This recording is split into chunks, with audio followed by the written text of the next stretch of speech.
Joining me now, Tim Seeley. He's currently on Image Comics Revival. Yep. It's a big deal now. Tell me how it is to get on to like something like Image Comics.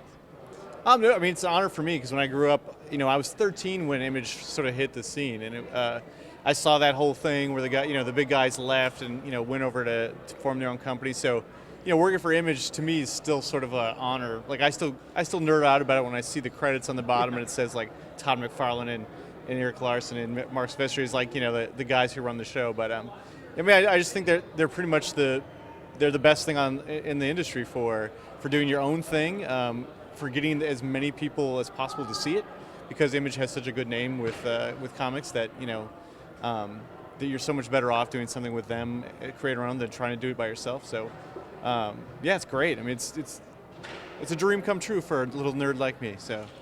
How tough is it getting your start in the comic book industry? I know it's kind of like a who you know business right now. Is it tough to kind of break that glass ceiling? I always say it's basically like now it's the toughest and the easiest at the same time, because right now you have more, like everybody who's starting out, you have more venues to put your stuff out than ever before because you have the internet. When I was a kid, you had to go to get a comic to show people. I'd have to go to the print shop and make like bad Xeroxes. Now there's the access of doing web strips and putting your stuff up there and developing an audience that way, communities of stuff. So it's so much easier to be seen, but the other side of that is there's a whole lot of people trying to be seen. So the competition now is much more.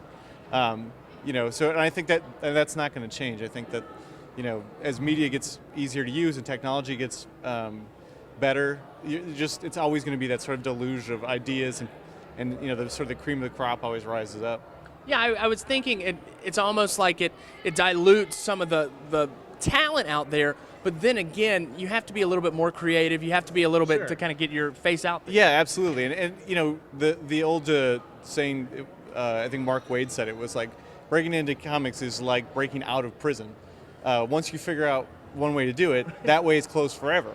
So, and I think that's certainly true. But there's so many ways to, you can be a sort of just a writer, or you can be a cartoonist who does everything, or you can, become someone who's known because you're a personality on the internet.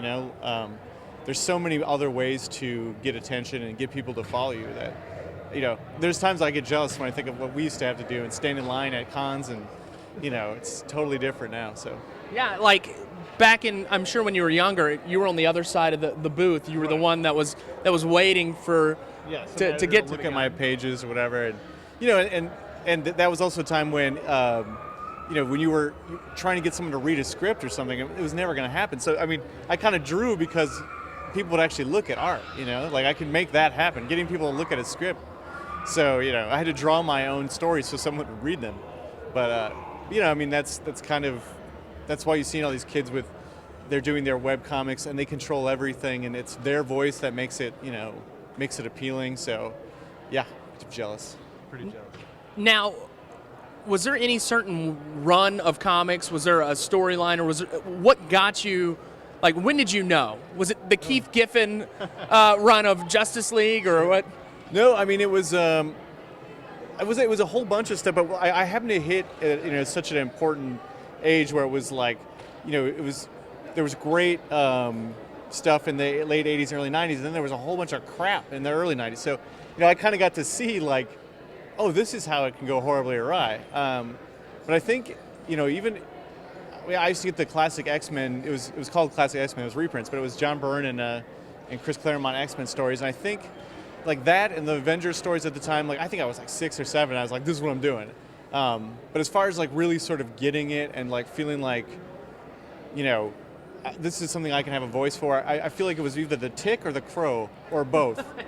Because they were things that I knew were published by people, like they weren't by a company, they were self-published, and they were so distinct in their voice. The Crow obviously really depressingly distinct in its voice, really dark, and the Tick really just light, and something about those books like really struck me, and that I became obsessed with like indie books for all those in that era of the '90s, where that was pretty much the only really good stuff coming out. Are you sure it wasn't the Keith Giffen run of Justice League?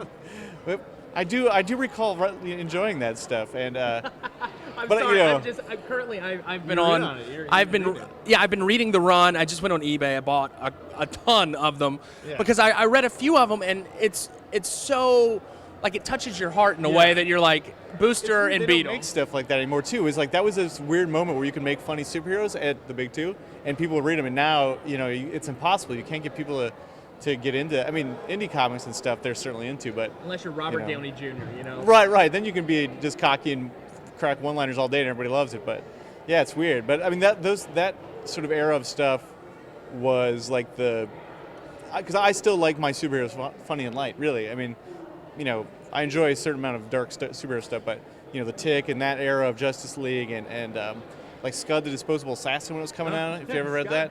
And Madman by Madman, yeah, I loved that stuff. Like that to me was, kind of where when I do superheroes, I definitely kind of think of that era of stuff. So you kind of infuse some of your sense of humor and some of your influences into your writing work, right? Yeah, absolutely. I mean, it's really tough for me not to crack jokes. Like Revival is hard for me to write because it's not funny. Some of the characters are kind of funny, but it's a serious story. But and that's what Hack Slash was for. Is just I had to to me it's more entertaining for me to write if I get to make it funny, So there's whole characters in Hack Slash that are just for laughs, like Pooch and Cat Curio. They're like humor characters stuck in a horror comic, So Now, being from, you're working mainly at one of the kind of, it's not one of the big two. No. You're working for Image and Dark Horse are kind of like your main places right now. Is it hard to make a living? No. I mean, Dark Horse actually pays as well as DC, and Really? yeah, and I mean, Image. It's obviously how well you sell, but I've got 10 years of Hack Slash comics that I still sell trades, so I'm still getting paid for the first Hack Slash story I ever did, just because of they call it accruals, but you're selling stuff over time. But yeah, I mean, I've gone through leaner years, and I've had years where I had to pick up extra stuff. Like these last couple of years have been not so lean, so it's like any work freelance. But I mean, there are people that probably tell you there are moments where it's more lucrative to do stuff on your own. I mean, it's not like Robert Kirkman's going to be going back to Marvel anytime soon, No. right? He's making way more on doing his own thing than they could ever pay him to write Spider-Man, So, I mean, but it just kind of depends on who you are, who your voice is, I like working for Marvel and DC sometimes, and sometimes I'm happy that I don't do all my work there, So, but it just kind of depends, When they throw me a Batman story, I always say, yes, I will have a Batman story. So, You can never turn down a Batman story. why would you, right? It's like and when you write a Batman story, it's like something you tell your grandma. If your grandma says, "Well, what are you working on now?" And I can say, "Oh, Batman." She knows what I'm talking about. If I say Revival, she, so at least it's recognizable. So, Well, thank you so much, Tim, and many more years to come. Thanks, man.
Don't act like you did, It's getting late, real late, and you have a lot of work to do.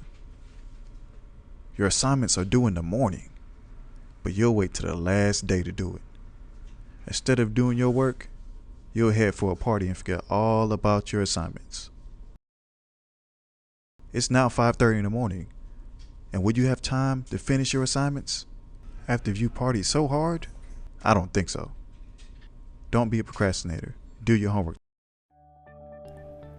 To my sister, who always supported me. To my nieces and nephews, who always greeted me with a hug. To my best friend who always made me laugh. To anyone who always thought I would do so much with my life. I'm sorry that I never let you see how broken I was.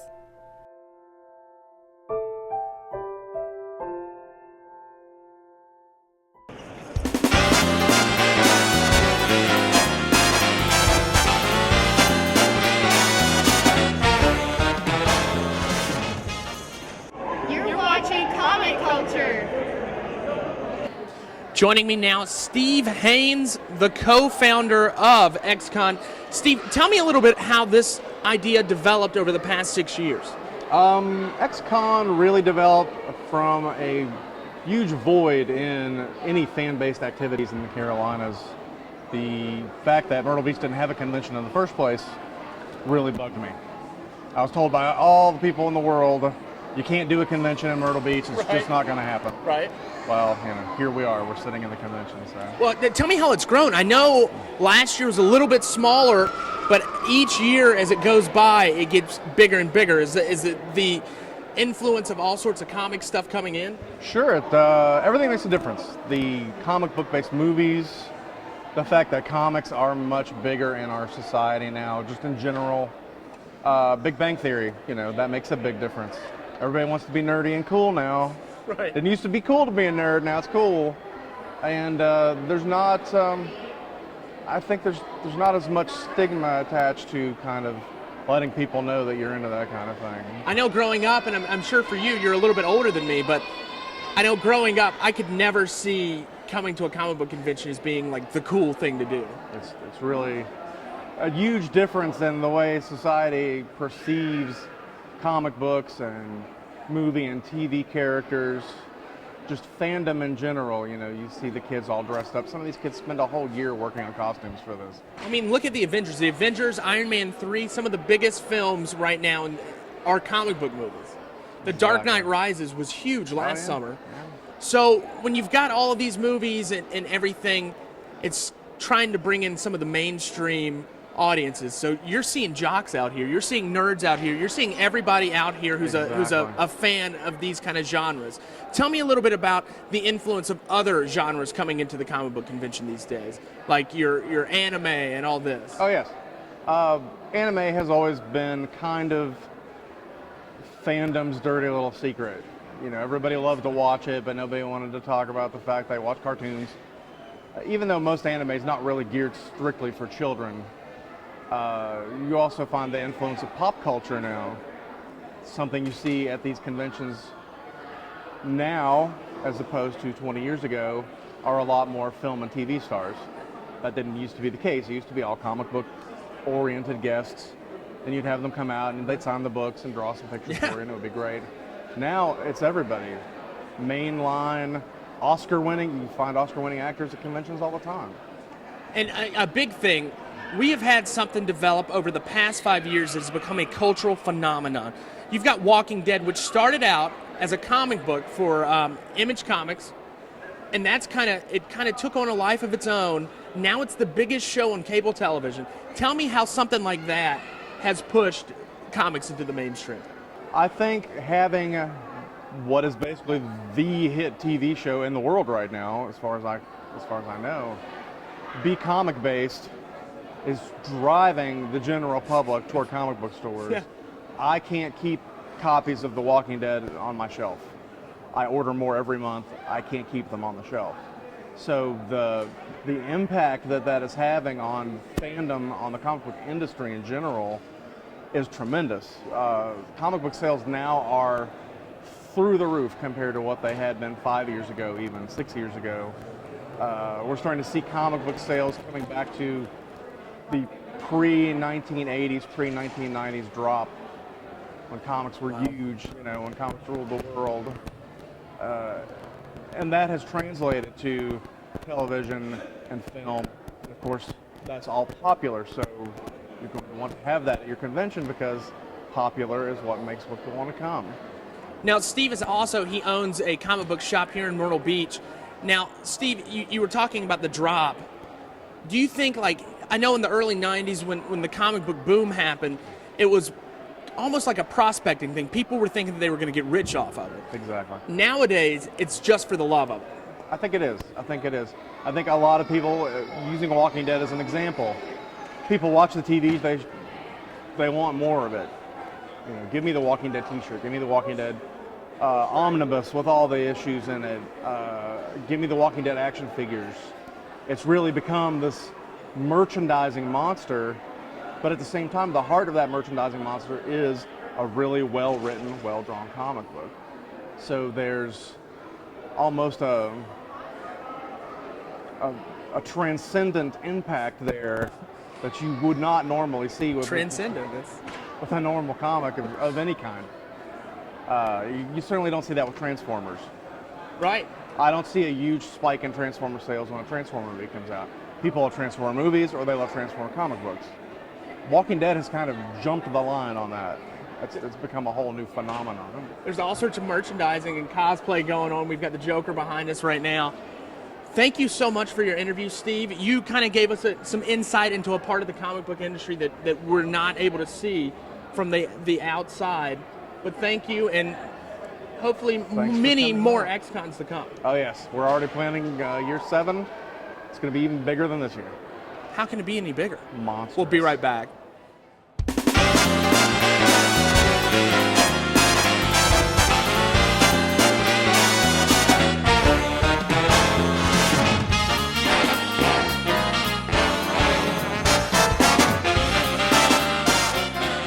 You're watching Comic Culture. Joining me now, Maria Kanellis, a former WWE diva, current ROH diva.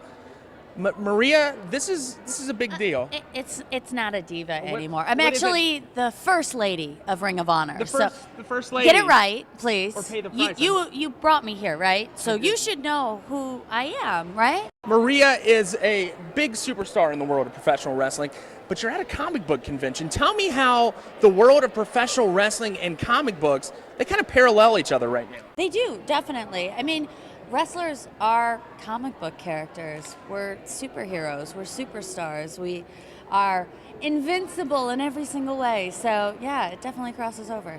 And are you seeing a lot more now that Avengers and some of these big superheroes are kind of becoming these big screen icons? Are you seeing that a lot more influence and a lot more comic book fans coming over to professional wrestling to kind of watch that and kind of get their own? Oh, yeah, world? definitely. I mean, you see it all the time with Ring of Honor. I mean, the following for Ring of Honor is a lot of comic book fans, a lot of internet fans. It started on the internet and DVD sales. So Ring of Honor is definitely the first place you look to where wrestling is going. And WWE just kind of follows the path. Now, it wasn't always the case, Right. but now it is, definitely. Well, you're seeing larger than life characters. You're seeing characters like, you know, back in the 80s, Hulk Hogan was this big guy. He was almost like Superman of the 1980s. Yeah. And you're seeing characters like that now. The Undertaker, it's this supernatural character that has kind of transcended everything. He's transcended everything. Yeah, He definitely has. He frightens me. Still, to this day, I am intimidated by that man. I know him very well, Right. but I am still intimidated. I swear, when he comes to the room, the temperature drops about 20 degrees. I don't know what it is, but that definitely happens. The supernatural power. It is. It's all of his powers. I mean, and CM Punk is the same way. Like, he's a very intimidating character, especially when he's out there in the ring, and he just takes control of things. And he can say things like pipe bomb, which I don't think anybody else would get away with that, but he does. I couldn't. No, I don't think you could. And you know, he comes out saying it's clobbering time, which is It's clobbering time. that would be a phrase from The Thing, from Uh-huh. Fantastic Four. Yes. That's a little comic book thing. It is. And then, Maria, I have one question. Oh, goodness. You're at a comic book convention. I am. What is your favorite comic book? My favorite comic book has always been X-Men. Why? Why? Because of the Phoenix. Are you sure it's not Batman? Batman's my favorite. No, it's not Batman. Okay. I am Batman, though. Okay. I am. would like to be Batman. Would you? Well, you can't, because I am Batman. Okay. She is Batman. Thank you for watching, and we'll be right back. To my sister, who always supported me. To my nieces and nephews, who always greeted me with a hug. To my best friend, who always made me laugh. To anyone who always thought I would do so much with my life. I'm sorry that I never let you see how broken I was.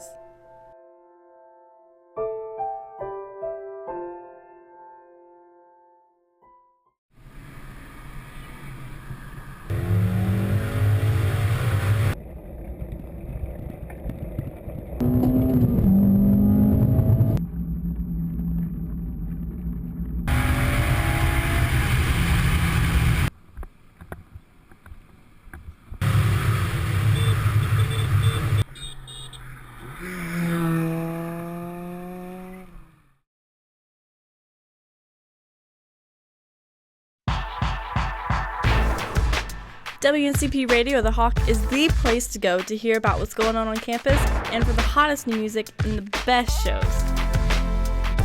Listening online is super easy. All you have to do is go to uncp.edu, find WNCP Radio at the bottom of the scroll down menu, and click on the live link. With new shows every week, it's always a good time to listen. While you're listening, you should like us on Facebook and follow us on Twitter to always know what's happening with WNCP Radio The Hawk. It's getting late, real late, and you have a lot of work to do. Your assignments are due in the morning, but you'll wait till the last day to do it. Instead of doing your work, you'll head for a party and forget all about your assignments. It's now 5:30 in the morning, and would you have time to finish your assignments after you partied so hard? I don't think so. Don't be a procrastinator. Do your homework. You're watching Comic Culture.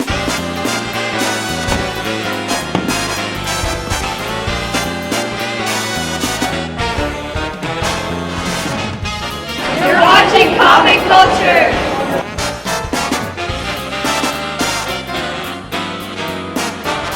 You're watching Comic Culture.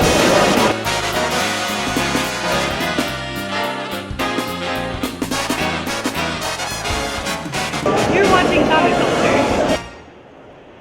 Welcome back to Comics Culture. I am joined by Adam Poindexter. Adam runs a few comic shops in the Charlotte, North Carolina area and also the Myrtle Beach area. Adam, how have you seen the comic industry grow over the last few years?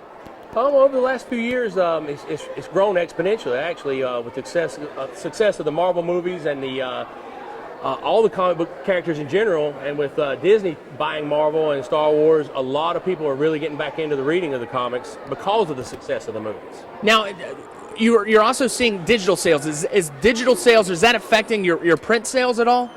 So far it hasn't, but it's actually a double-edged sword. The digital sales opens up a whole new market to people that might not venture into a comic book store. When they can just buy a comic on their iPhone or iPad or tablet, then that gets a whole new customer for us that might want the t-shirt or the corresponding video game or a print copy, and it gives us a whole new audience. But at the same time, it will eventually probably erode a little bit of the print business. So as a comic book salesman, you're having to kind of learn to venture into other things, into t-shirts, into action figures, and into stuff like that. Yes, sir. When a family comes in, we want to have something to add to offer to all of them. When a mom comes in, she don't see a whole lot of value in an action figure, but she'll see some value in a t-shirt or an article of clothing because they can actually wear it, and they just see more value in it, but they don't see it as a piece of junk or an old toy that she's just going to throw out. So we want to try to offer a little bit of different variety of products to the whole family. Now, as it hits the summertime and a lot more movie blockbusters are aimed in the comic book audience, how do you see your business coming from here? Do you think it's going to go up during I do think it's going to go up because a lot of people, when they see the movie on the big screen, they want to know where that character came from, how that character evolved, and the only way to find that out is to go back and read the old comics because they can't make a movie out of every comic storyline out there. Now, to close out, you're a big Batman fan. Yes, sir. What is your favorite Batman villain? Oh, the Joker by far. Why is that? I think he is the reflection of American society today. And, everybody has a dark side. Everybody loves a good laugh. Everybody wants the hot chicks, and he's got them all. Thank you, Adam, so much. Thank you for coming in.